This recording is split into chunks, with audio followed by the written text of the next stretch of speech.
start today I'm going to be showing you how to do noise of the glass. So these are the things you will need. Obviously a glass, like that.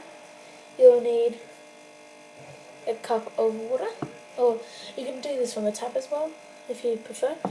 And you'll also need paper towel. Doesn't matter how much paper towel you use. You can put the paper towel on the side like that. Yeah, you can also use tap water as she mentioned. So first thing you want to do, you're going to pour this like less than halfway. A quarter full. That's good. What the hell? I'm upside down. You see my eye? You want it less than half, like, okay? A quarter. That's what you need to do. You need to get your paper towel ready, put it down to the side, dip your fingers in,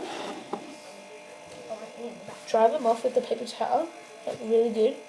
Put water back on them, like, shake them off, and then go like this.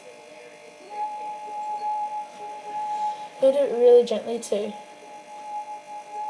The softer you go, the louder it gets.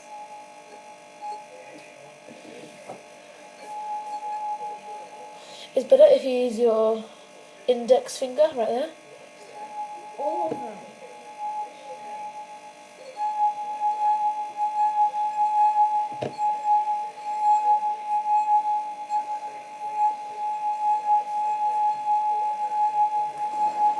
Like that. And that's how to do sound glass. Bye.